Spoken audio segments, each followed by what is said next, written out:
Yeah. There we go. Good afternoon. It is 4:03 p.m. It is Tuesday, March 5th. This is the regular meeting of the Jefferson PUD Board of Commissioners. We had some technical difficulties. It took us a couple minutes to get started. My name is Jeff Randall. I'm the president of the board, and I am calling this meeting to order. Jefferson PUD will be offering both virtual online meetings as well as in-person meetings unless advance notice is provided. Online participant audio will be muted upon entry. Please unmute at the appropriate time to speak. If you're calling in, use *6 to mute and unmute and *9 to raise a hand or to request to speak. So roll call for the meeting. I'm Jeff, president of the board and District 1 Commissioner. Dan Tupper, Commissioner for District 3. Kenneth Collins, Commissioner, District 2. We have all board members present. Let's see, agenda review. So we have an agenda in front of us. Do we have any changes to the agenda? I'll make the motion to accept the agenda as presented. Second. All in favor of approving the agenda, say aye. Aye. Aye. Aye, agenda is approved. We're gonna start with a public comment period. The public comment period allows members of the public to comment, limited to 3 minutes each, on any item not specifically listed on the agenda or for items listed on the consent agenda.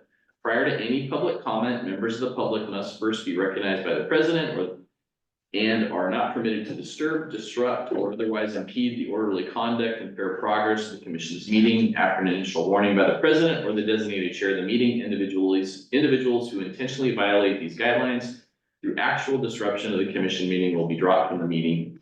And do we have any public comments for things not on the agenda or on the consent agenda? Leo?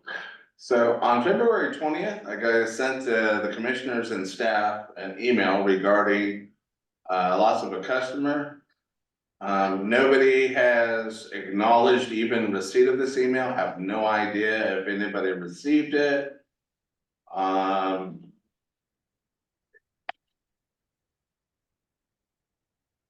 So, okay, so you did get you said I'm waiting just to see if you're. okay, so, anyway, so we lost another customer. Apparently, the customer, for some reason, got in contact with the PUD instead of us. The PUD did not direct them to talk to us. They're having some construction work done, needed the service moved. Apparently, the PUD told them that, well, it's gonna cost $12,000 to move the service. And then all of a sudden turned around and said, but if you hook up with new service, we'll only charge you $2,000 to install the new service. So where's that a level playing field? And why was the staff talking to our customer and not directing our customer to talk to us? The other thing is we still have not gotten a response in writing from the PUD's attorney or the staff regarding issues that were discussed at previous meetings. So we're still wondering, what the PUD would like to do. And I actually printed out copies, if I could, give them to you. You absolutely can. RCW Copies of- with the highlighted pertinent information regarding retail authority. Yeah. And Ken's not here, so I'll just leave a copy on this little desk here. Okay. Regarding retail authority and what is required for retail authority. So we would like to know at this point how you would like us to proceed. Okay, is that the completion of your comment? Okay. Yes. Let's go ahead and take that one for a moment. And so, do you want to wait until staff time to respond to those things, or do you want to respond now? We had a question of, do we acknowledge that we received an email with the question about this customer situation, February 20th? Yes, we received Leo's email.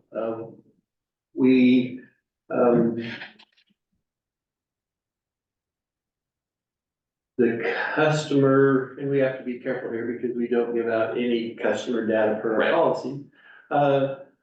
The customer in question is not a PUD customer, went to another provider. We don't know what happened with the other provider and stuff, so this is not a issue we can really discuss in public, but Well, the yeah. PUD did not take the customer. So let me ask the question, kind of put it in a hypothetical. Hypothetically, we have a situation like this come up involving a private company, and I guess it's potentially two private companies here, and we're in the middle of it. How should the private company that feels aggrieved approach the PUD to find out what happened or get resolution? So I don't know if it's in our business. The PUD doesn't wanna be in the middle of this, the company should call the customer and say what happened, cause we don't know what happened. We made a connection per request, And this is over our fiber network? this is over a fiber network, so. Okay, We don't know who connects, why and where, and who is unconnected, why and where. This is not something that we get involved. We get a connection. okay, so this again, this is us being a wholesale provider to multiple companies, is that the bucket it falls into? That's the bucket it falls into. Okay, I guess I would be interested in having us maybe talk about that topic a little bit. At some point on, We could do it at a future at meeting. a future meeting, yeah. So Leo, do you have a follow-up on that? So my thing is the fact that you provided a quote to the customer for $12,000 to move the service. And then provided a quote of $2,000 to be connected to a new service. Okay, so why the big discrepancy? Okay, so I'm just gonna say, I think with public comment, this isn't probably the place to work that out. But, you know, who is the point of contact for companies dealing with situations like this at the PUD? Who should Leo or other companies go to? It issue like depends this. on at what point it is. A lot of information we can't give out because it is one ISP providing for customers and then other ISP losing that customer. That we Okay, have well, I nothing. guess as a commissioner, I'm interested in, you know, this is our PUD. Ultimately, the buck stops at my desk. so- Well, yeah, and I guess, So I just Leo want, can call me and I will not give him a lot of the information, but he can. Oh, I have no. Okay. So I guess I'm just interested in, as we operate this new business, this is the bucket of the wholesale business operation. What are the roles and responsibilities? What policies do we need to have in place on this? And again, those policies should be the discussion point where businesses can come in and say, hey, your policy's wrong, or what is your policy? That's kind of what I'm hearing. This is, you know, one customer, but we're gonna have probably more of this happening. Okay. So I just would like to point out, please, that in the RCW, it actually specifies that disputes go to the commissioners. Okay, thank you. So then Leo's second point related to, again, kind of the retail authority. I'm trying to remember how you brought that up. I'm sorry, Your retail authority? yeah, the retail authority, and you're bringing that up in this question. How again? I'm sorry, I missed. Well, because we haven't gotten any Oh, response. thank you, got it. So we have this question that came to us a while back. Our legal team has been working on a response. Do we have any update? I thought we had picked a meeting a while ago where we said that was gonna be available. What's the status on that? Is that something we can talk about in an open meeting or not? Well, maybe I could jump in, Kevin. I'm working on a formal response.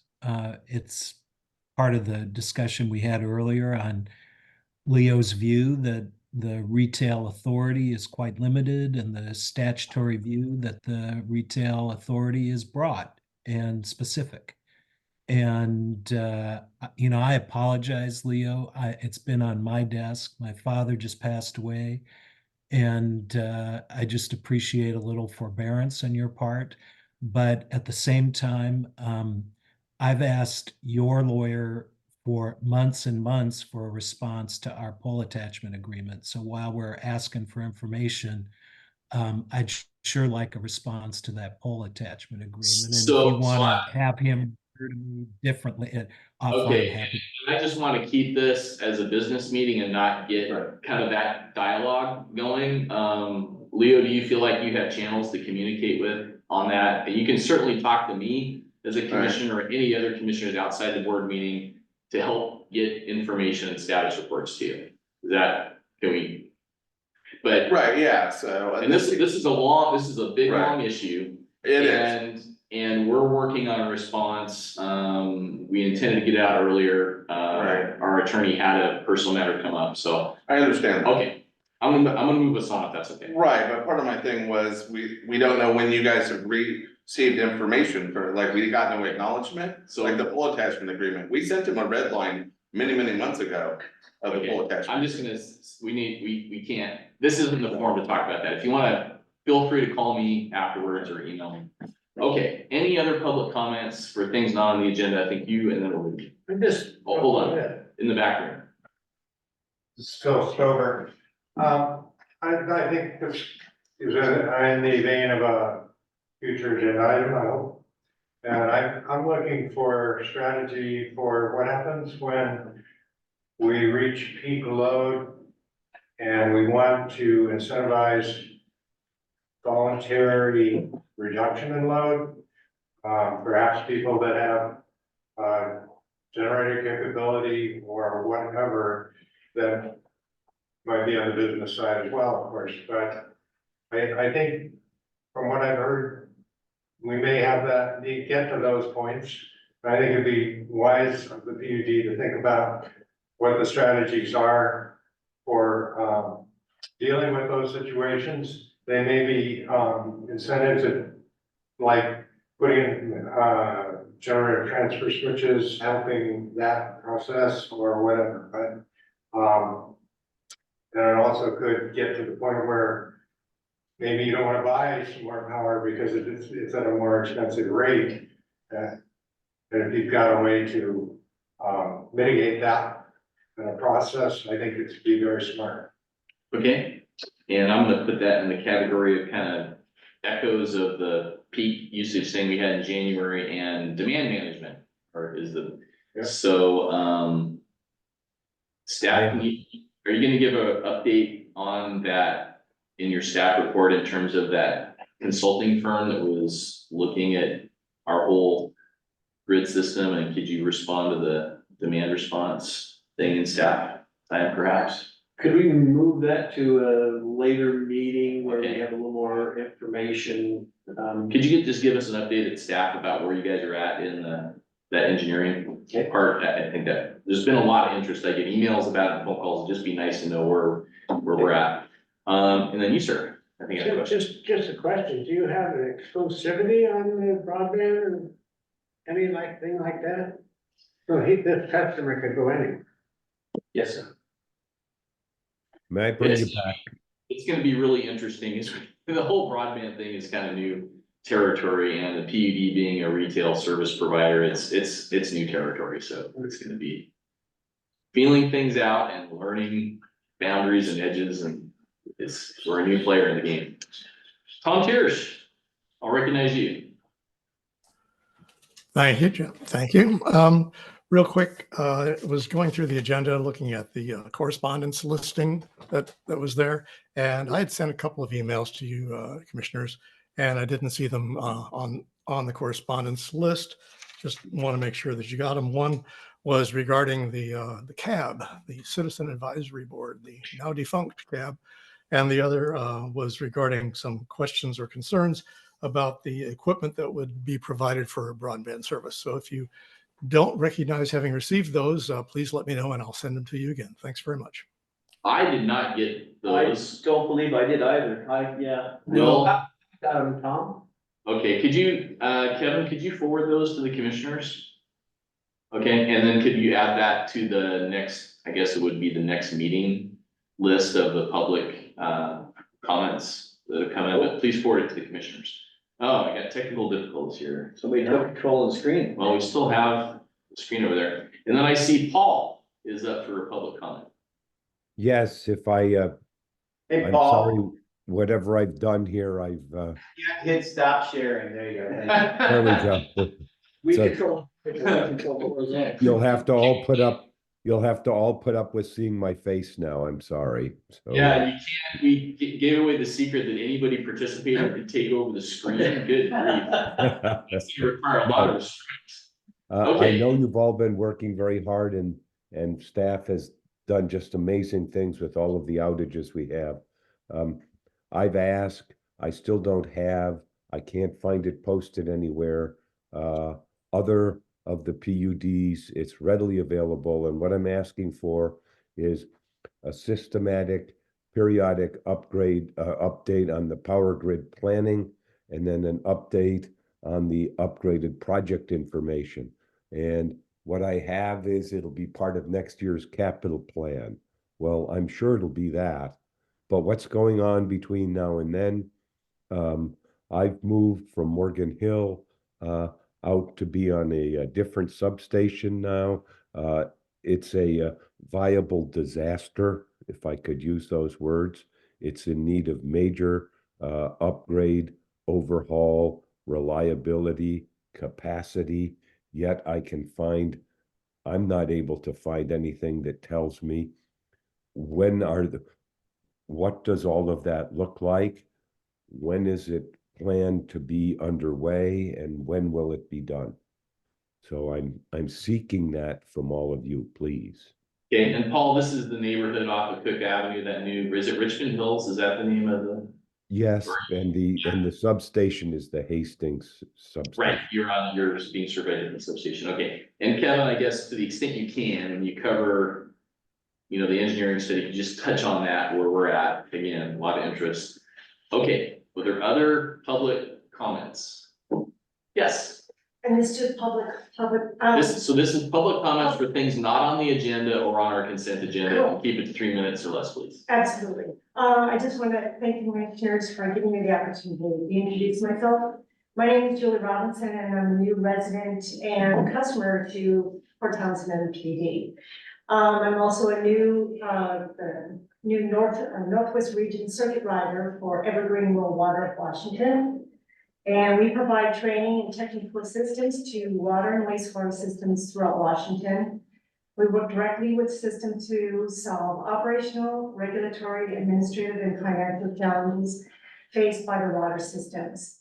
So if you have any questions or any concerns, we're here to help. And I just wanted to thank you for your time. And yes, I'd like to catch up with you one day, sir. Thank you. Okay, and are you an engineer or what's I your am actually, expertise? expertise in water. Water 50 quality. years, Okay. water quality, water distribution, Okay, all facets of water. and is Evergreen Rural Water, is this a new presence for that organization now? in the area? Our organization is now our 30 years. We're a nonprofit organization and we're funded by the EPA and the US Department of Agriculture. So that's how we're able to come out and provide training and technical assistance to operators in the water and wastewater systems. So we're here to help. Great, And yes, I do like having my power on when it does come on. Yeah. Experience the outages too, but Yeah. I just want to share. it. okay, thanks for saying hi, and I hope you can connect with the right staff. at the PD. Absolutely, Okay, thank you. all right, any other public comments? Once, twice, seeing none. All right, so we are to the part of the presentation where we're gonna have Gordon Wilson of SCS talk about capacity fee charges. Dan? Because we've gone over this over the last year and a half, could maybe Kevin give a quick overview of what prompted or the need for why Yeah. we're looking at this? The For recap. people who are new to what this is all about. Why are we talking about this? What does it mean? And how have we gotten to where we are? Maybe before we jump in. So I will be quick here. There are only so many ways a PUD can collect revenue. One of the ways is through rates, and the other ways are through construction fees, capacity fees, and other options like that. Because of the amount of work that needs to be done on our infrastructure, staff came up with capacity fees as a way to recoup those costs. I'm gonna talk very specifically why I like a capacity fee and where it's been useful in my past. When you have to have an extremely large outflow of capital costs for upgrading the system to be able to support the new development, a capacity fee charges the individuals and the developers the fees to upgrade the system all the way back through the substation. It is not put on the backs of the ratepayers, such as myself, so that this is one of the ways development pays for itself. It's not picked up in our monthly bill. It's picked up when the developer comes in and says, I want to build these homes. We not only have to charge for the wire and infrastructure to the place from our closest point of contact, but we have to upgrade all the way back to the substation, including new relays, new regulators, engineering fees. Those are fees that are, in my opinion, attributed directly to the new construction. So we went to FCS and asked them to research this for us. And they came to the board as a real preliminary, okay, you can charge these things. This is some of the rates and it's some of the fees that you can charge. This is like rate design. They come up with numbers, but it really is a board decision to say, okay, maybe that's too high a rate, we could come down a little bit. From, again, I'm not gonna throw the staff under the bus. In my opinion, this is something that needs to be looked at very hard. I believe it needs to be done. And I believe it is the fairest way to accommodate new growth with existing customers that are here today. Okay, I think that's a good preview. I guess what I'd like to do is let Gordon go, kind of follow the same rules that we normally follow. If he says something that we don't understand, or needs clarification on, is to stick up with him, ask your question, but otherwise hold your questions till the end. Does that sound okay, Gordon? So I think this is gonna generate a lot of questions. There's gonna be a lot of discussion. Probably not just now, but in future meetings, but let's hear what you have found. We sent you on a task to go research this and tell us what our options are, and it sounds like this is gonna be the first step of looking at our options. Yes. Let me. Can you speak up a little bit, Gordon, or I don't know if we. Okay. Can Can you That's good. hear me? You're good. Okay. If you can hear me, then I'm gonna go ahead. This is an update of a presentation I gave last summer, and it continues the conversation a little bit by describing, first of all, a review the findings from July of 2023, but also give you some options for the overall level of capacity charges. I'll talk about the 100% of the maximum, which is clearly an option. That was the one I presented last July, but also what it would look like if you wanted to opt for an across-the-board reduced level. And the example I'll give you is 60% of the maximum, but you could choose a different percentage also. And then there'll be quite a bit of discussion on the idea of a low income discount for capacity charges. And when I say discount, it could also mean a waiver or a deferral, and we'll get into that. First of all, just to remind you of what we're talking about, I made some assumptions about what the unit of capacity would be and how the capacity charge would be structured. And just in case any of you are puzzled by the terminology, there are a lot of names for this. It's sometimes called a capacity charge, sometimes a system development charge, sometimes a connection charge, sometimes a system improvement fee. I mean, there are just unfortunately, the general facilities charge. But the thing we're talking about is a charge that is applied at the time of development to a new customer that allows or requires that new customer to pay a share of the capital capacity, the infrastructure cost, both past and planned improvements in the coming capital improvement plan. In the water system, we developed a potential capacity charge for both water and electricity. For water system, we're assuming that the basic unit would be an equivalent residential unit, an ERU, where an ERU equals 100 cubic feet, CCF per month of average daily demand. That's the same. You currently have a system development charge for water. It's applied differently in different areas, and this would supersede that and be a uniform charge for all areas. But the ERU definition is the same as you now have. So that we did not change.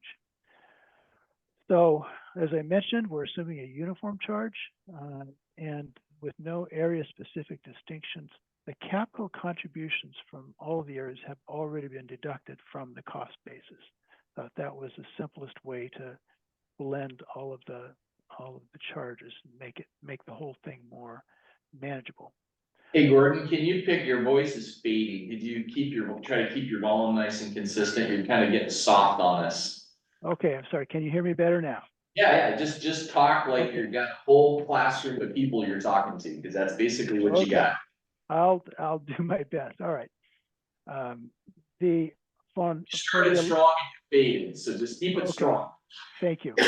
For the electricity charge, we're assuming that the basic unit would be the capacity would be volt amp, or 1,000 volt amp, a kVA. So, and we're assuming that for 120, 240 service, that it would be treated as 240, because that's the capacity that could be required. And for the electricity system, we're focusing on transmission, substation, and distribution improvements not covered by other fees. So we want to make sure we don't double count. But so there's a certain range of costs that we're aiming for. For both water and electricity, we're assuming what we call an average integrated approach, which is the total existing plus future cost divided by the total system capacity. And that's the simplest way to think about and calculate an SDC or capital facilities charge or capacity charge. So it's there's a numerator, there's a denominator. The cost is the numerator. The capacity, the number of units you can serve with that infrastructure, is the denominator. On the electricity side, we came up with an average. Well, the cost base is about 18 million, and we subtract things that are not related. It's all got to be capital, paid for by the ratepayers. And the capacity, we're focused on substations. And if we assume a total capacity of 131,000 kVA for 7 substations, we end up with a unit cost of capacity, which is about $140 per kVA. Now, in the case of electricity, that has to be translated to actual services that people might be connecting to. And I've done that calculation for one common type of service, which would be a 200 amp panel. And the calculation to the right shows how that would work. $140 per kVA. If a 120, 200, 240 volt panel is treated as 240, then you've got 240 volts, which is 0.24 kilovolts, multiplied by 200 amps. That gives you 48 kVA. 48 times times $140 is a capacity charge for a 200 amp panel of 6,720.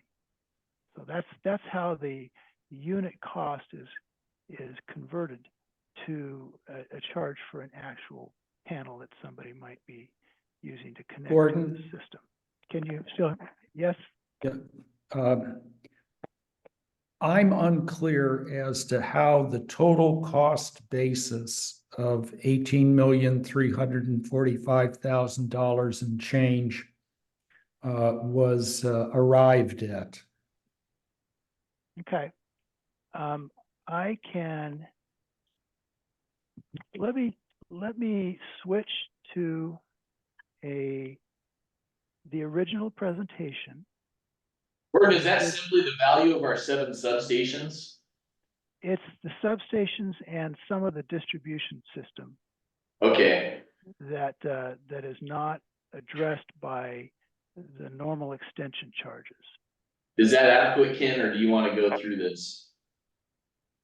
So let me ask a question that is a yes or no question. Does that represent the value of the plant, substations, wires, transformers, that would be equivalent to what a single customer would be allocated if you divided it up across the whole customer base? Since you've asked as a yes or no question, the answer is no, not exactly, but not too far off. Let me just rephrase it just a bit. We don't include the poles and wires and transformers that would be addressed by the line extension charges that people would have to pay, that they already have to pay. It's mostly focused on the substations. Does that help?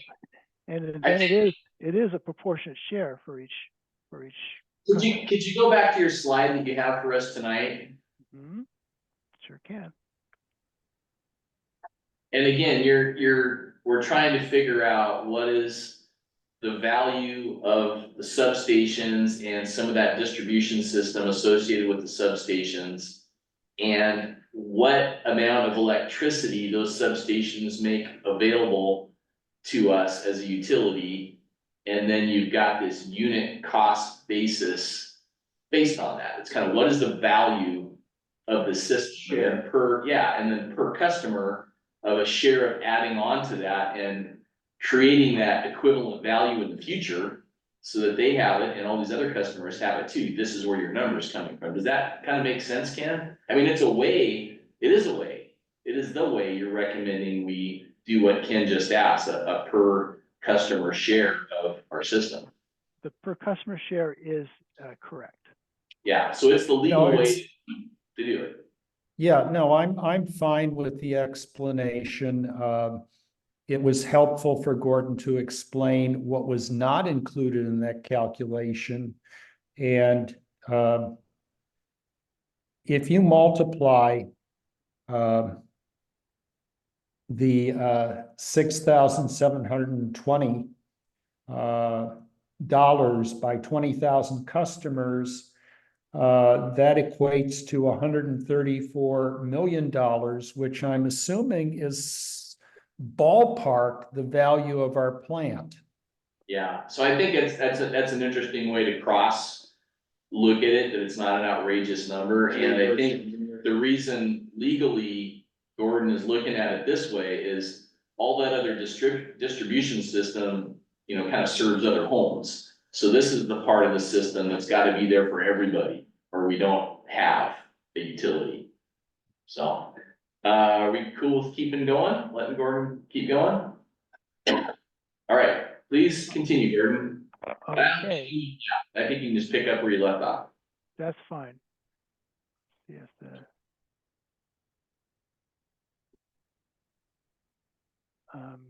All right.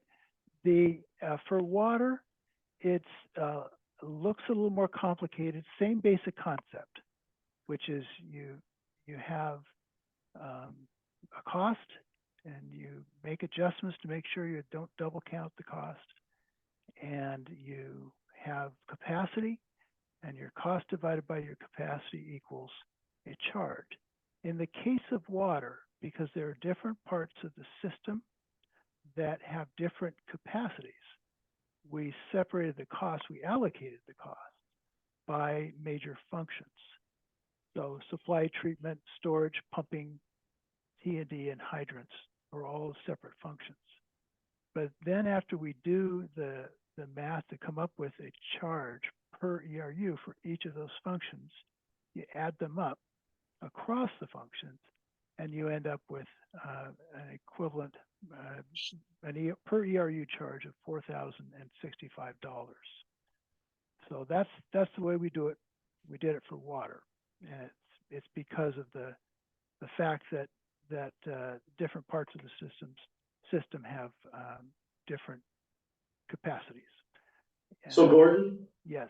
timeline as in future here, is this on our 10-year water plan? Is this what you put this up against for future date? Yes. And in the case of electricity, there isn't the equivalent kind of a 10-year plan. So most of electricity is for existing assets that have already been built. But for the water system, a lot of it consists of the CIP, the 10-year comp plan.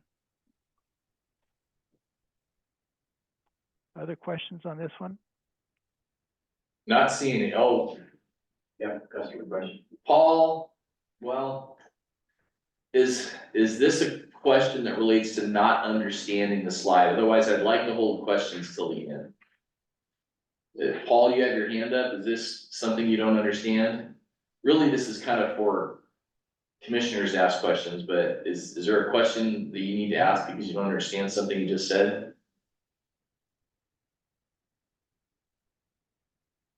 Not hearing anything. Thank I you. guess- Hold my question till the end. Okay, thank you. I appreciate that, Paul. Please continue, Gordon. I think you probably have a robust discussion at the end. Okay, I'm sure there will be. Now, what do you do with this information? First of all, the number I presented you is a maximum. It's not a minimum. It's not a set amount. You can always choose a lower number for the capacity charge. What you can't choose is something higher legally. So this particular slide shows you what it might look like if you were to opt for a 60% of maximum charge. So for electricity, a 200 amp panel might cost $4,000 instead of $6,700. And for water, it might be $2,400 per ERU instead of $4,000 per ERU. So that's just this part of it is simple math. It's just to apply whatever percentage you want on a uniform basis. Now it's about to get a little more complicated, but but at least this part should be easy to understand. Now here's the more complicated part. Can you have a low income discount for capacity charges, given that there might be a policy goal of mitigating the impact that a potential new capacity charge could have on low income households? Two questions arise. One is, can it be designed a discount or a waiver or deferral? Can a discount of a connection charge be designed in a way that's legally sound? And then secondly, it's a question of program design. Can it be designed in a way that's administratively practical and ensures that the intended beneficiaries receive the benefit? First of all, I'm going to address legal authority. In the state of Washington, utilities have clear authority to establish reduced rates for low-income customers. Notice I said rates there. Washington, by the way, is unique in the country in having explicit statutory authorization for low-income customer assistance programs that are funded by ratepayer revenues. That's that little dark green up in the left corner there. We're the only state where the statutes explicitly authorize it. This is that statute. it says, notwithstanding anything else you've got in here, a PUD, or as well as a municipal corporation or quasi-municipal corporation, providing utility services can do it at reduced rates for low-income senior citizens or other low-income citizens. And there are some provisions there. That's very clear in the state of Washington. And you have taken advantage of that legal authority in establishing your current low-income rate program for electricity, water, and sewer customers. However, it's less clear to what degree PUDs may establish connection charges targeted to new developments serving low-income individuals. With development charges, there's only an indirect relationship between the low-income person and the person paying the charge. So the person paying the charge is the property owner or the developer, while the intended beneficiary would be the person who buys or rents from that property owner. In Chapter 54, which is the chapter that governs PUDs, there are 3 exceptions to the fair and non-discriminatory requirement for rates and charges. One is that low-income rate authority that we just looked at for ongoing rates. And then there is an exception that for properties purchased by low-income people from nonprofits.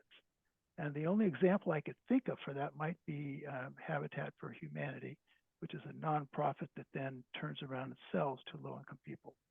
Yeah, Gordon, I was just gonna pause you there. That's one example. I think there's a whole bucket of examples of housing that if we had a policy, you know, one example policy would be housing that permanently or for a, you know, long, you know, some specified period of time will be occupied by income of a certain definition that we feel meets it. I think that, and Habitat would be one example. I think there's other tools that can result in housing like that.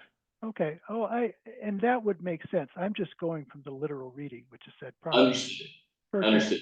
purchased by low-income people. So it seems like a fairly narrow restriction, although the intent, and certainly in the state of Washington, the legislature has been very supportive of this kind of effort, as long as it's defined carefully enough. And then finally, there's an exception for water policy conservation goals, or water conservation policy goals. So now in 2023, just last year, the legislature adopted explicit authority for connection charge waivers for municipal utilities, requiring, and that particular act, Chapter 35, Section 92-385, it requires that foregone revenue be replaced by the general fund or grant revenue. There are examples of city county utilities who offer connection charge discounts, waivers, or deferrals under certain conditions. Bellevue, King County, Bellingham, Kirkland, Seattle, Spokane, Vancouver.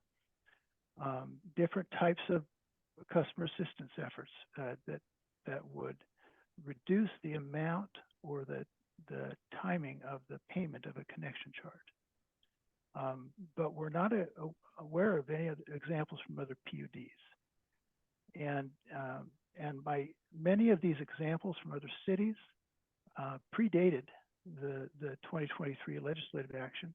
And it's possible, at least I wonder, if the cities got together and thought, you know, we're already doing this and it's not completely clear how legal it is. So let's get some clarification from the legislature, and that happened. But a similar type of legislative effort has not occurred with PUDs. So your question, and bear in mind, I'm not an attorney. I'm not trying to take the place of your attorney, but I'm trying to do some advanced homework for you to, you know, what questions to ask. And I think the key question is, can a PUD design a low-income discount or waiver or deferral for capacity charges that would be legally sound? So that's my discussion on the legal question. Okay, and the question I had here was that part on the first bullet that says requiring that foregone revenue be replaced by general fund or grant revenue. Is that literally something we'd have to do in our budget each year, or what do you think that means, Gordon? Well, in the case of cities, remember this is in chapter 35, which governs city governments. They have general fund revenue that has property taxes, and what this is more restrictive than this other. This one says that ratepayers can pay for the foregone revenue. You know, you can charge a higher rate so that some of your low-income people can pay lower rates. That's what this authorizes. The city authority for connection charges does not say that other rate categories or other customer categories can pay more so that some low income projects can pay less. Instead, it says that the foregone revenue has to come from some other source of revenue outside of the utility. Okay. Grants or the general fund. Thank you for clarifying that, because I read that and I didn't quite understand it, but that's a very helpful explanation of what that means. Yeah. It's more restrictive than the rate authority you have. And Okay. and so anyway, that's a little, like I said, the head start on the legal question, but I can't give you a good answer to that because I'm not an attorney. Now, there's also program design questions. So a low-income discount would require program design and implementation. So there are a lot of questions that would have to be answered. One is, would the PUD program be a waiver or a discount or a deferral? What percentage discount? How long a deferral? Would there be payment over time? What are the criteria for a developer or property owner to qualify? Does it have to be a nonprofit or a housing authority? What's the application process? Is there a contractual commitment? Would a certain percentage of rental units have to be reserved for households below a specified level of income? If so, what percentage and what specified level of income? And how would those households be determined to be qualified? How will the program requirements be monitored and enforced? What would happen if the rental units changed to market rate? These are all questions that would come up with a low-income program that was aimed at a capacity charge rather than to the rates. There are examples from state and federal housing programs. So you don't have to start from scratch. You're not inventing a wheel here. There are examples from the Washington State Housing Finance Commission, and there are examples from the city utilities that I mentioned that can help you define such a program. Where you're trying to help the beneficiary who is an indirect recipient of the price break that you'd be giving to the property owner or developer. It's also, in addition, if it's possible to piggyback or leverage your eligibility determination off someone else's eligibility determination, that can reduce your administrative costs. And that can include your own low-income rate program. So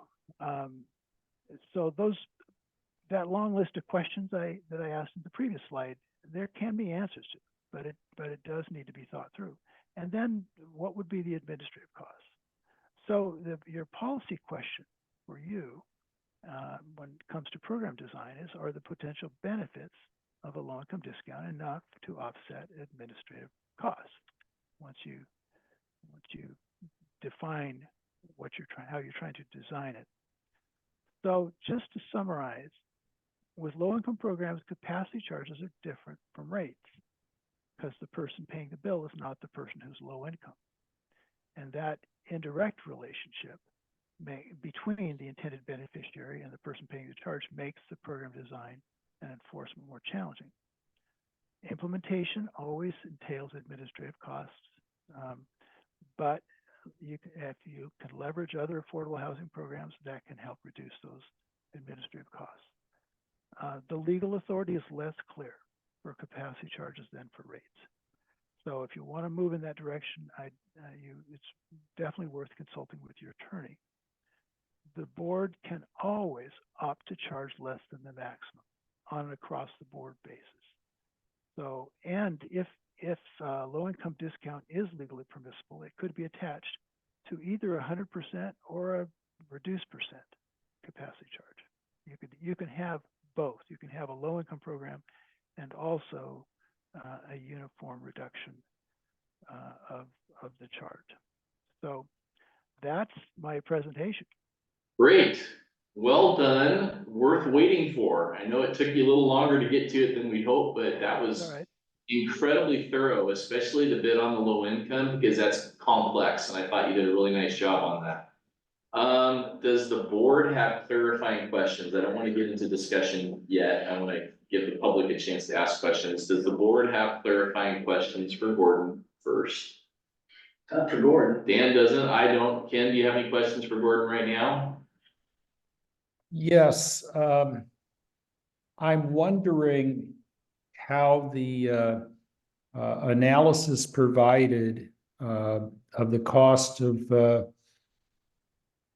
providing service to new customers, how does that compare with spreading the cost over the entire customer base? Because the money has to come from somewhere. You mean if we did it with rates instead? Is that kind of your point, Ken? Yeah.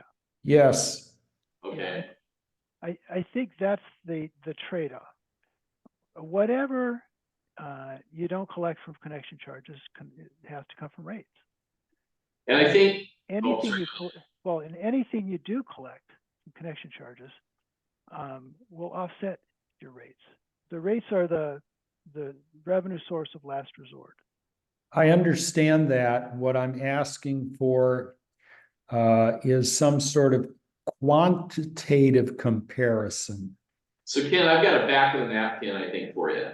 So if we use that 4,000 number, which was the 60% of the maximum, I did a back of the napkin asking Kevin how many new homes we got. I think the number was like 250 roughly new homes on the now we're talking just electrical, on the electrical system a year.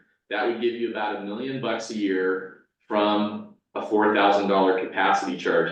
My recollection of rate issues is that for every, this is what I think I remember, for every quarter of a cent, every 0.25 cent increase in your kilowatt hour raised about $1 million based on our energy sales. That's what I recall.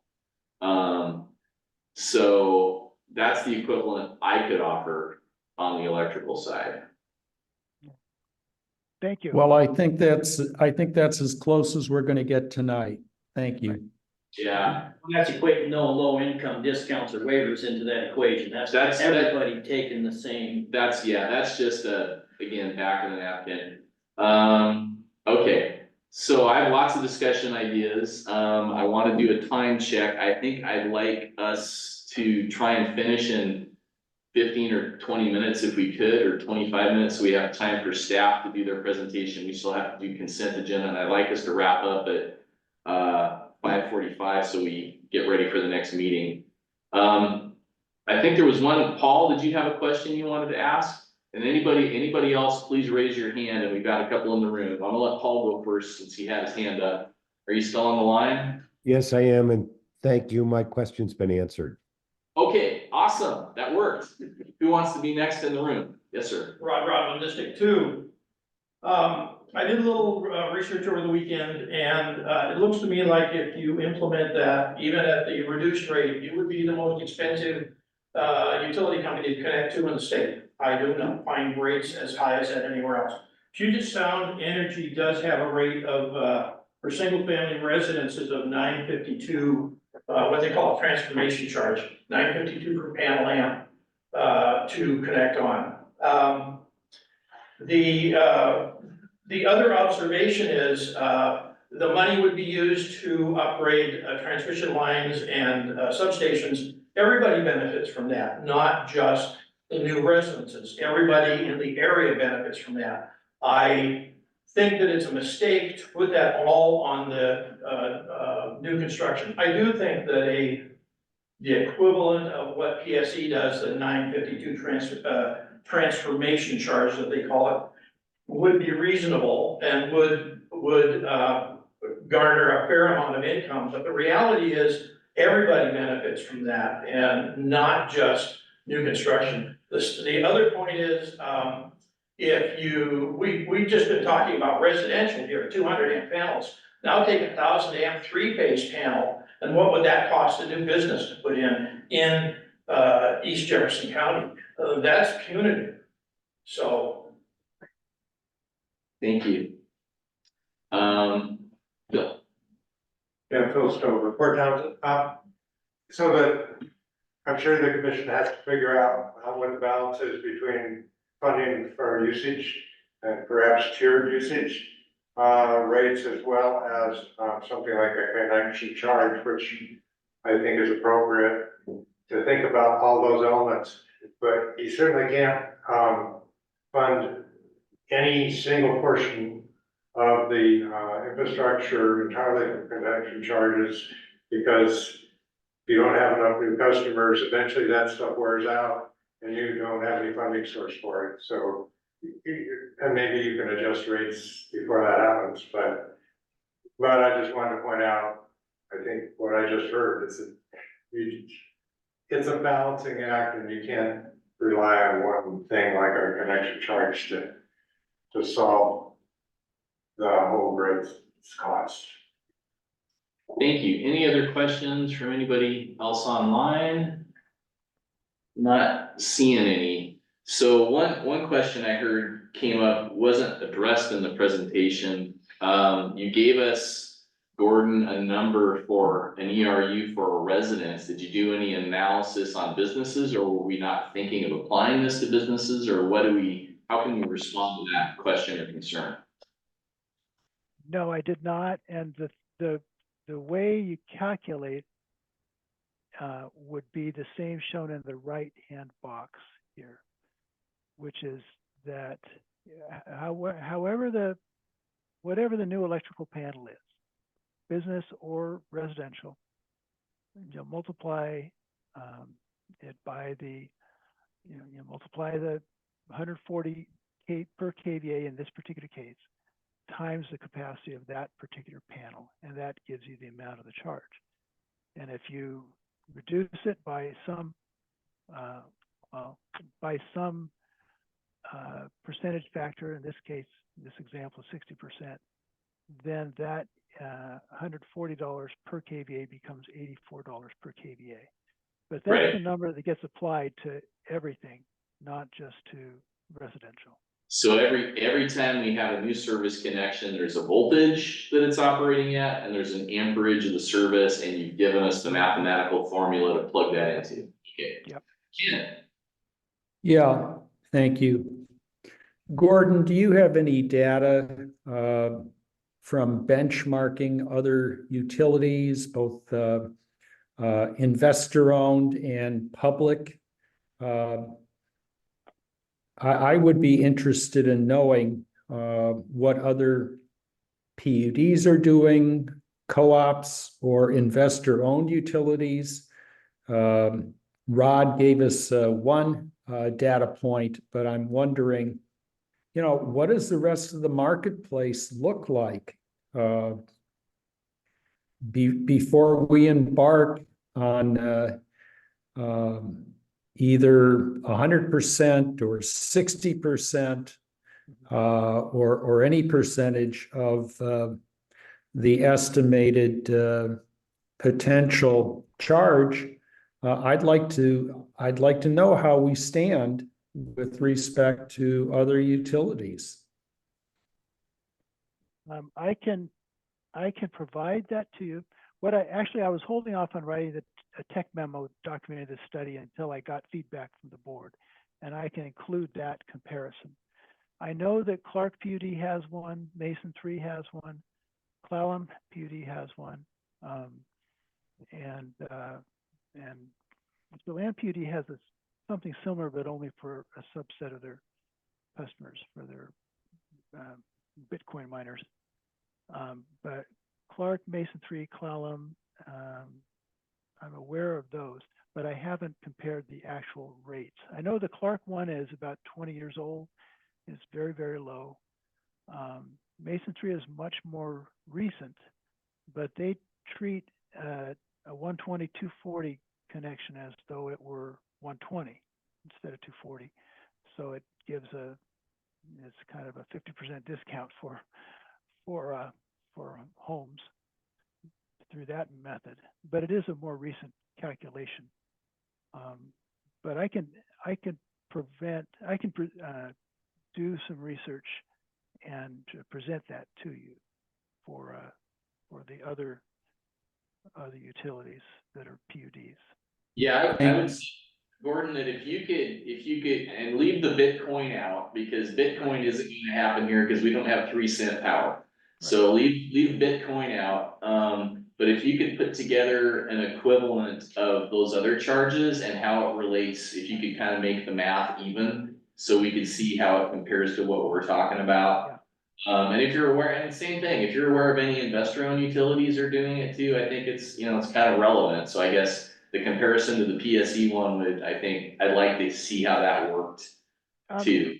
Investor-owned utilities are a little bit of a different creature because they generate their rates, they calculate their rates based on their prior investment, whether it's water or electricity or garbage collection or anything like that.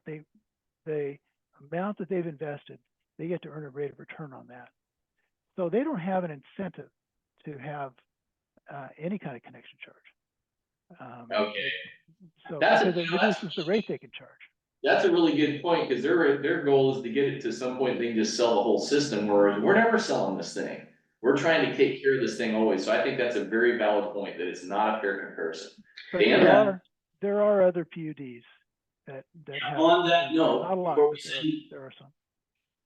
Before we send Gordon down rabbit holes, I think we can't lose sight that these other utilities are 65 to 80 years old. They've been doing this for a long, long time. They've had time to build up, amateurize, do whatever, invest.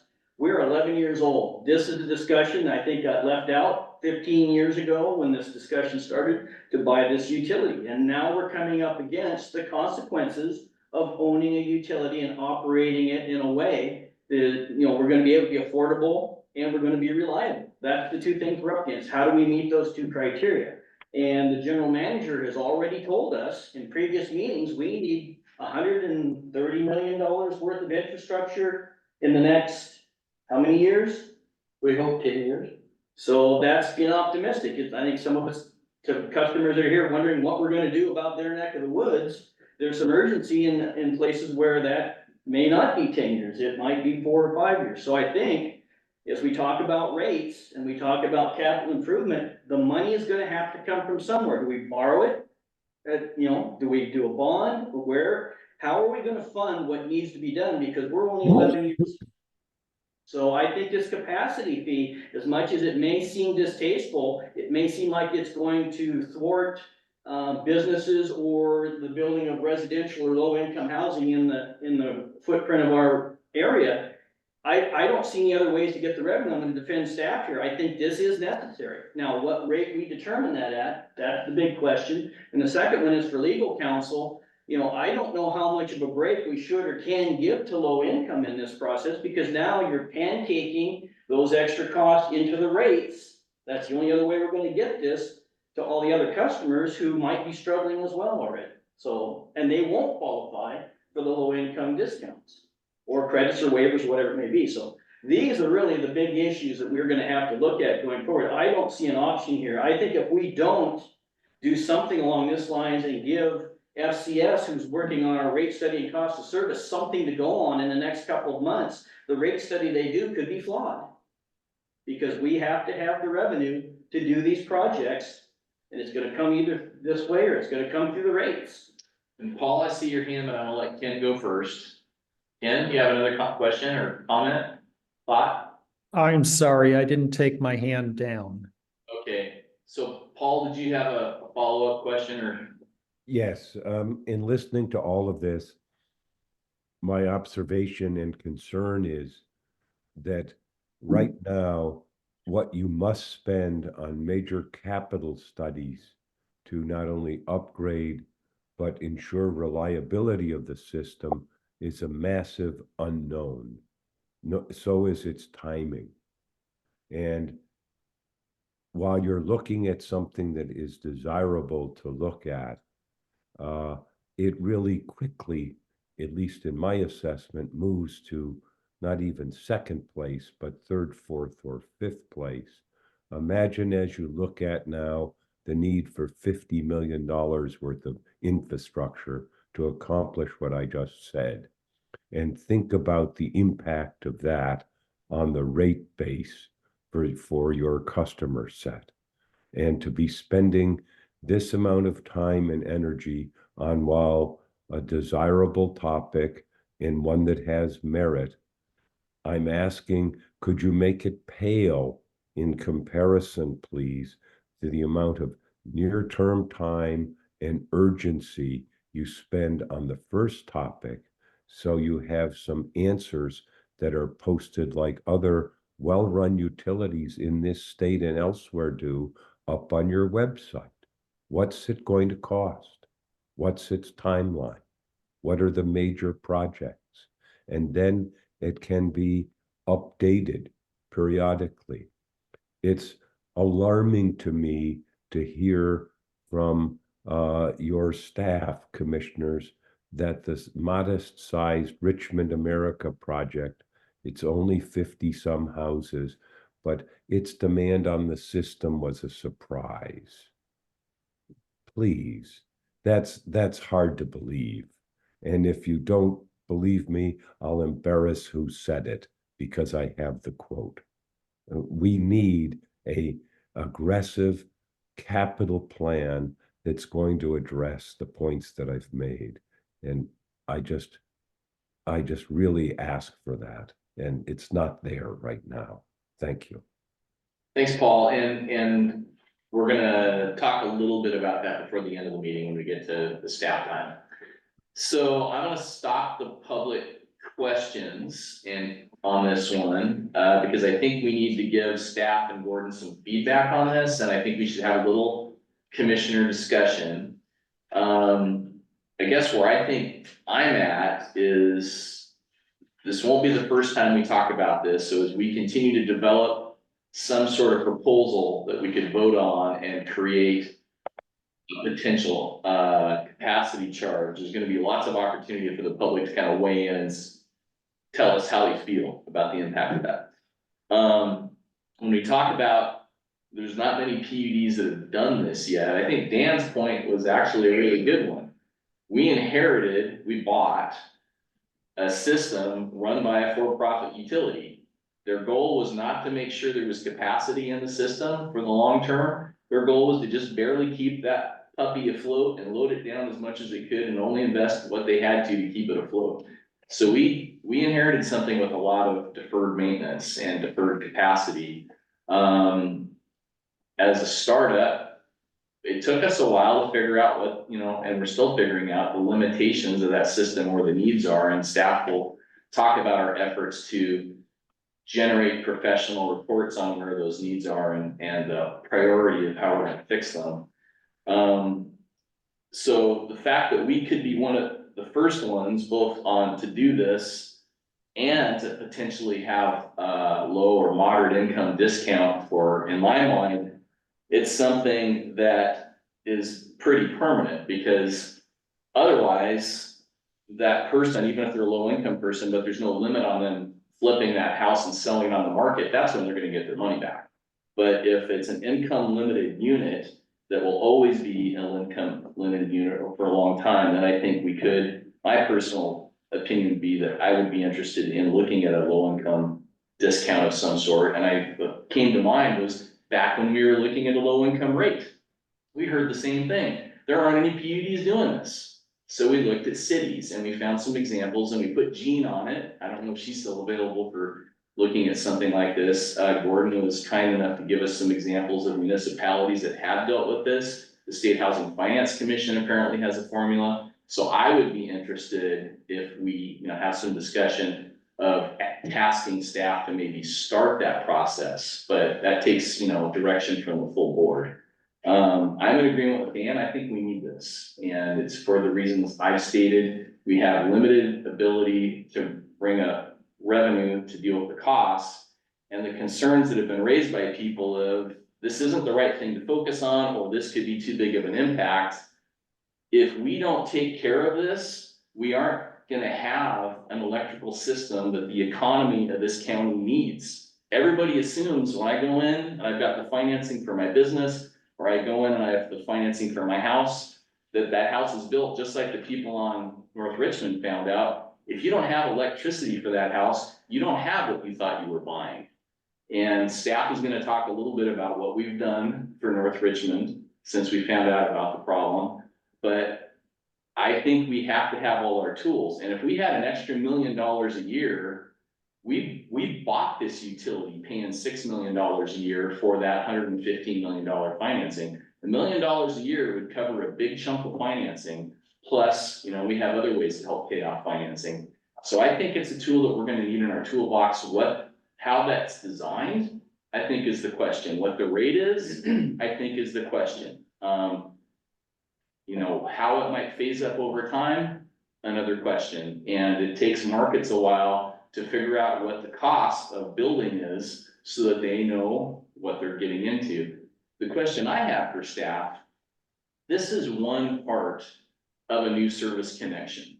There's other parts and charges on a new service connection. So let's just take a standard house. If we were to adopt, we'll just say as a hypothetical, that $4,000 number, how much then does a new service connection for residents? What approximately is it? And I realize that you got, so many feet and all that stuff. I'm just gonna throw out numbers, and these are, Rough number. so with a little bit of a high voltage upgrade, what they pay the PUD, it would be $5,000-6,000 that goes from an existing transformer, runs high voltage for a couple lots, puts a transformer there and then feeds the house. And that, let's just say 5,000 for that. Then the 4,000 would be on top of that, so Okay. a total of 9,000. When we first got into this, So again, that's assuming you need a new transformer. that's assuming you're building away from existing property. Yeah. If we were right next to the transformer, then it would be $2,000 Okay, plus the $4,000. so anywhere from then 6 to roughly 10, Or it could be, depending on how much high voltage, it could be considerable. right? If you're out in the county and you're having to build a mile worth of underground. Yeah, that's different. Those people already have those costs. Well, I do wanna just go back in time a little bit. When we first started, every connection the PUD installed, we lost money. And it was, okay, we lose money on the construction, but we pick it up in revenue over a 10-year period. We morphed into, okay, growth has to pay for growth. So our charges for new construction, and we bring those rates to the board about every year to make sure we're capturing those costs. We try to make growth pay for growth. That construction charge only pays from an existing point in our system to the new house. It doesn't pay from the existing point back to the substation. Right. And that's what the capacity charge would help. And I think I'm clear on it. I think Dan's clear on what this is for. What I'm interested in is where do we go from here as a board? So personally, I'm interested in proceeding with this. I'd like to get the numbers from Gordon on maybe what other PUDs are doing, realizing it's dated, realizing that they've had plenty of time to get their systems built. We're different. I get that. I think that's a good point.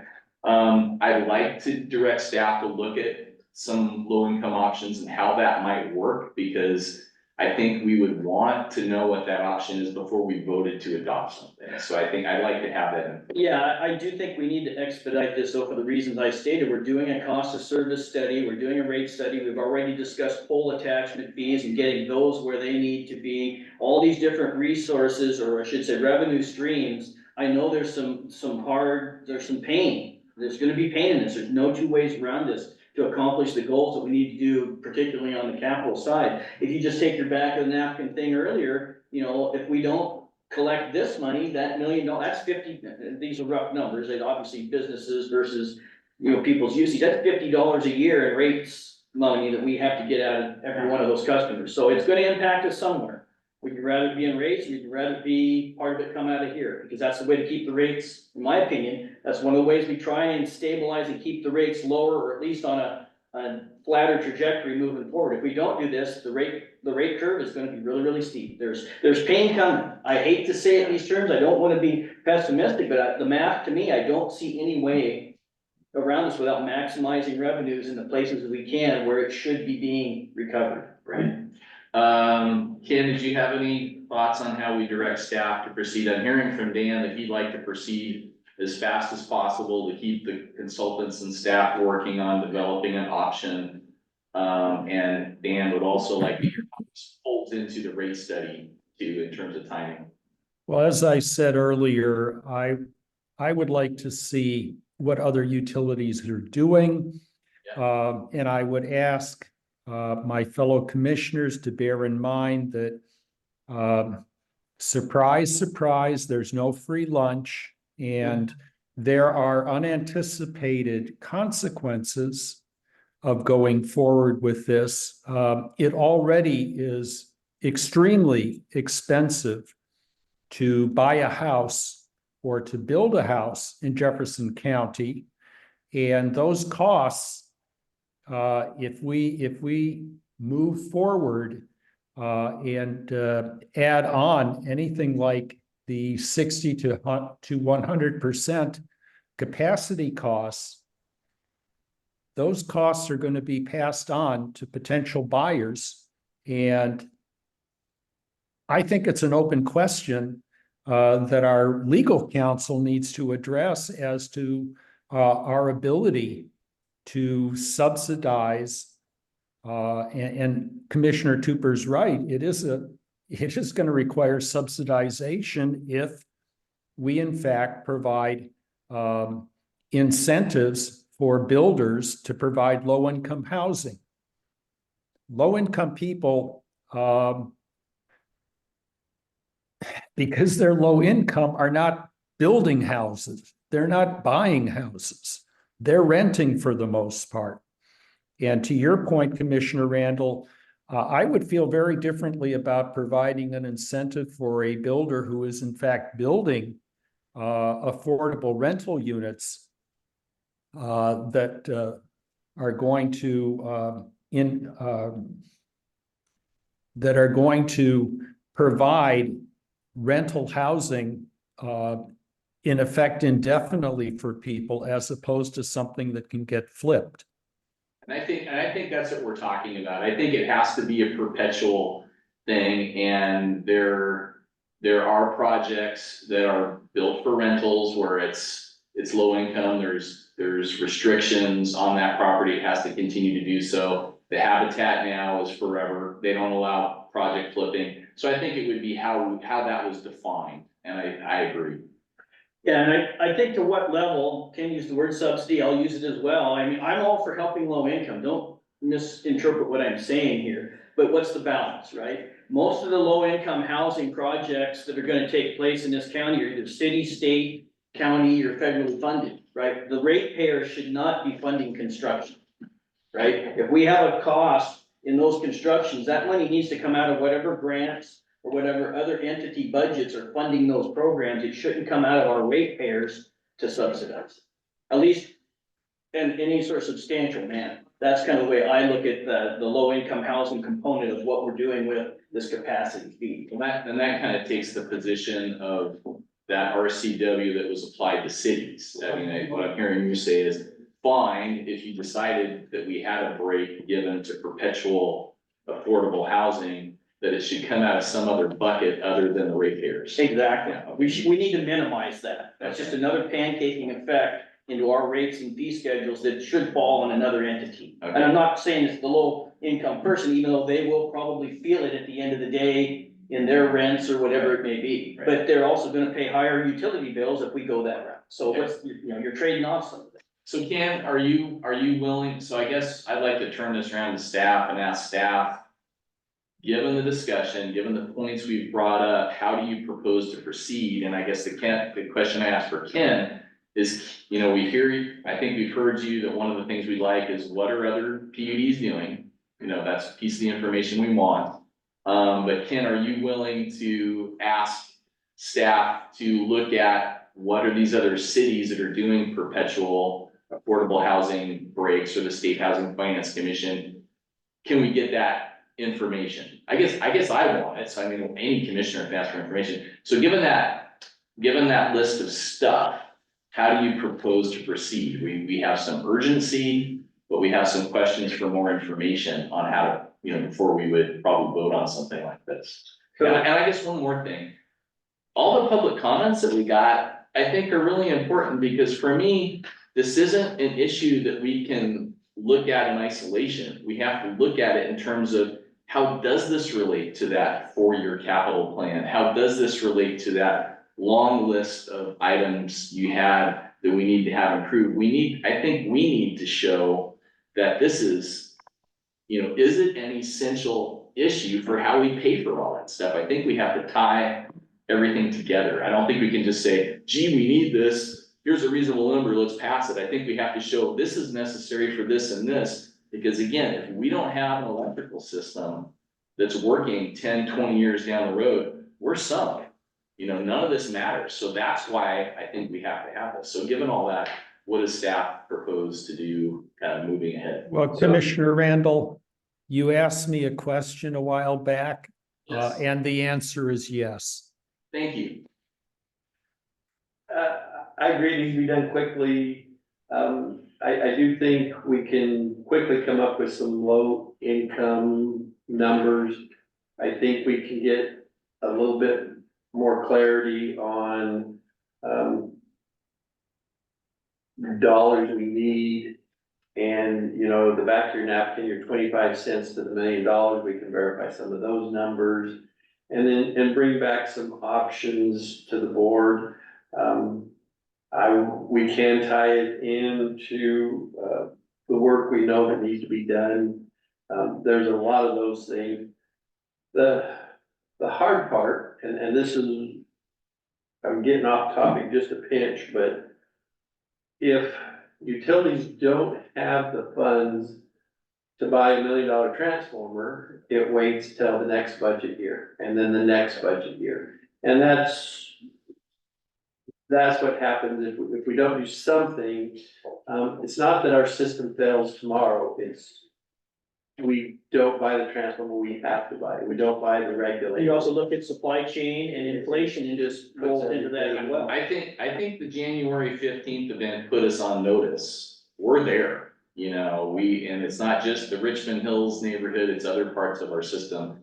We are at a critical point where we have to be doing these things, and they're not gonna be fixed tomorrow. It takes multiple years, but this would be an important aspect to giving us the resources to make those multiple year big investments. Okay, so you're saying you can work on this, you've heard from us, you'll have it at a future agenda, and you can keep us posted on when that's coming?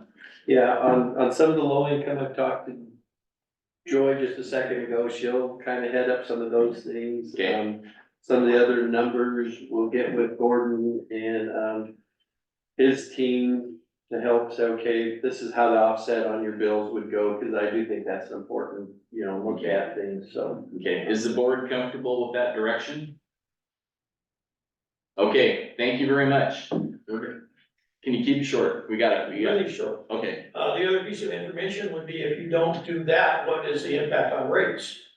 If you don't charge Yeah, this fee. and I'm gonna answer that partially. The problem with, and it would be like the system, the flat charge. It'd be the customer charge, because anything else, every time you increase rates, you get some reduction in usage. So you don't get as much, so we'd have to just apply it You have to a base rate of everybody. usage. And I can't remember, again, the rough number, what was it to get $1 million out of a customer charge? Was it $4? Oh, we have 20,000 customers. Yeah, it was like $450. Yeah. It's like $450 for $50, So I said $50 a year. $4, exactly, it comes back to, But you- well, it'd be It 25. depends, because you got different levels of usage and. Yeah, okay. Moving on, our next item, computer wants to sleep, is it general manager report? Mike was there too. Wakey, wakey. Might may say one thing, good or bad, For or against? Not regarding this, we have the next meeting coming up, we will, because we've had some technical issues, we will probably need ideally 20, but no less than Okay. 15 to get the next. Got one it, set I'm up. trying to get us done. Can you keep your manager and staff report brief, but please talk about,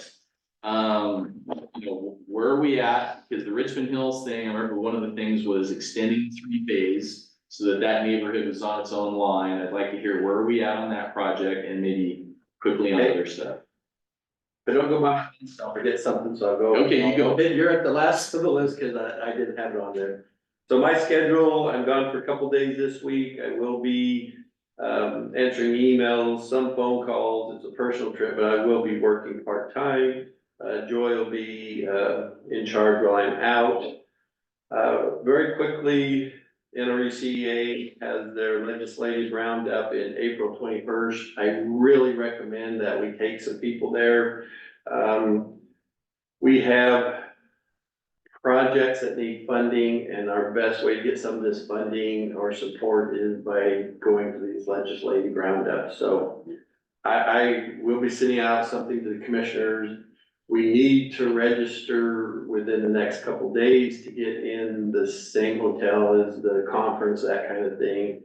A couple key topics that I would bring up is for funding on that, when we hit our legislatures up, the generation on the pipeline has to be a top priority. Our rest loan has to be a top priority with RUS. And there's a potential partnership with the Navy on some things that we need to discuss while we're in DC. So I'll throw that out there. We also have NWPPA, May 12th through the 15th. May think of sending somebody to that, that's. Where's that one at? Salt Lake City. And the date on that again was? May 12th through the 15th. Okay.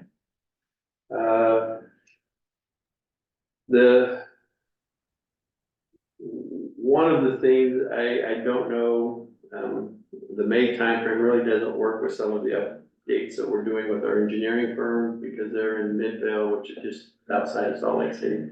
So there may be a crossover there that we try to attend. That's the folks doing the engineering on the electrical. On the electrical, Okay. that we would try to combine some of the stuff there. Real quick on the electrical update, ICPE is here this week. They're primarily focusing on the load data, the line design, the stuff on the distribution system. They visited substations today, they looked at lines. Yesterday, they gathered, through our SCADA system, they started to do some of the data that they were missing. So that's moving along. We still feel for the substation upgrades, the April timeframe to get conceptuals is on track. We hope to bring next month some material to the board to order. The long lead time, that's 2 years out, transformers. We will have the RFPs ready to go, I hope, in 2 weeks. There were some decisions on, and this goes all into budgeting. Do you order 3 at $500,000 or do you order 6 at $1 million? We need 12. So how do you space those out? Your RFP has to be written, so we're putting those plans together. We specifically, and there's been a lot of things said about the new development out on Cook. The development doesn't cause us problems. We didn't peak that much higher than we peaked in other years. What does cause us problems when there are outages and try to re-energize the customer. That's the problems we're running into. It's not the 50 houses causes a problem. The problem comes re-energizing the group. And we've had this discussion before. We try to re-energize during these load periods. Instead of pulling 100 amps in that neighborhood, we pull 650 to 700 amps for a short amount of time. So it's not that. What we have done though, and I believe for a utility, we've done in a fairly quick timeframe, is we're extending the 3-phase from the fairgrounds out. I don't know the exact number. We have, I believe, 6 poles set. We have approximately 14 we're gonna do.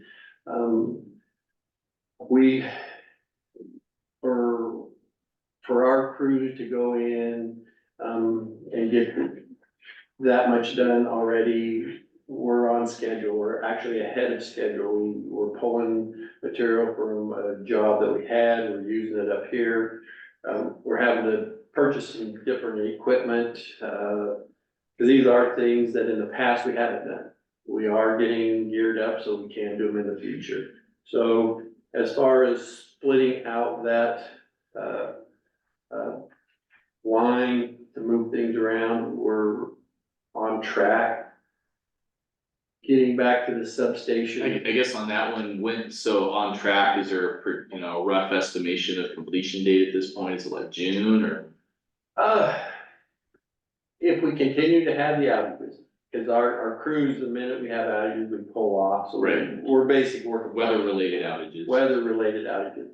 I would say by July, we would definitely be done, Okay, much sooner if the weather cooperates, sure. so. And from my perspective, I realize the impatience of the folks out there, but in reality, I don't think we're gonna have another issue until we get to another record cold snap, because we don't have those kinds of peaking loads in the summer, so we have the time to get it done. And I guess I realize the impatience on wanting to see the study and the report and what's happening, it's coming together, but the analogy in my mind is, it's like you've got a horse and he's pulling your wagon. If you beat the horse harder, he can't go faster. Our staff is doing the best they can. We're not alone. There's utilities all across the state that dealt with record things, and BPA too. We're all working to make the fixes, and it sounds like for that neighborhood, getting that 3-phase extension will be a big help at preventing a future outage that will then not result in the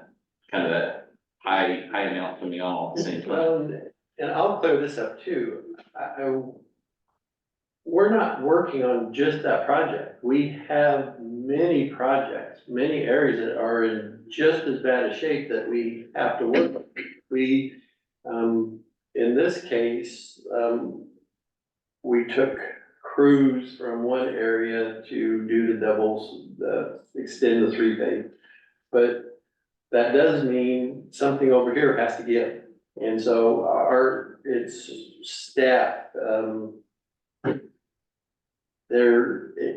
it's multiple projects going on. It's not just a single project where we have to, can concentrate all of our revenue, all of our thing in this area. We spread it out system-wide. So that, in that report from, you said IE consultant, so again, you said May, talk to them.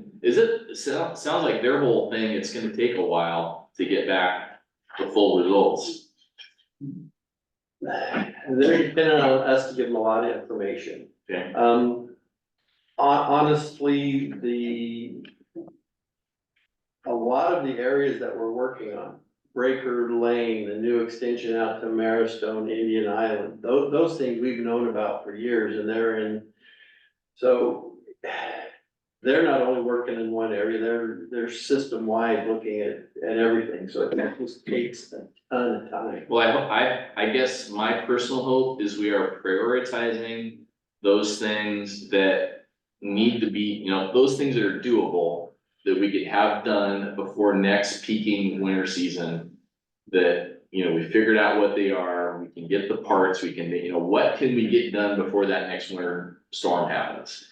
and things that involve, Indian Island or whatever, it's like, I don't know how those all fit in, but I think the reliability measures that we can do within the time that we have the resources to do, that we're prioritizing them so that we get them done, balanced with other stuff. If that makes sense. It makes sense, and that's the reason we put people at the fairground, Okay, because that was a quick solution. okay. Do you have anything else? Nope. I'm kind of thinking we should hold off on our commissioner reports until next time. Is that okay with commissioners, or unless you have questions or comments? Okay. I want to give staff time because we're gonna have other public people showing up. Consent agenda, is there anything else on staff? Is that everything? Okay, consent agenda, I'll make the motion to accept the consent agenda as presented. Second, all in favor of the consent agenda, please say aye. Aye. aye. Aye, consent agenda is approved. We don't have any old business or new business. So we're gonna call it abrupt end. It was a good meeting. Thanks for everybody's input. These are tough topics. We're gonna keep working on them. And again, you can talk to commissioners outside of meetings to express your opinions or get stuff answered, but our staff, I think, is working very well on some very hard stuff, and it's kind of new things that we're dealing with. One quick follow-up, did we get the, Mr. Tiersch's stuff forwarded to us yet? I haven't looked at my emails. No.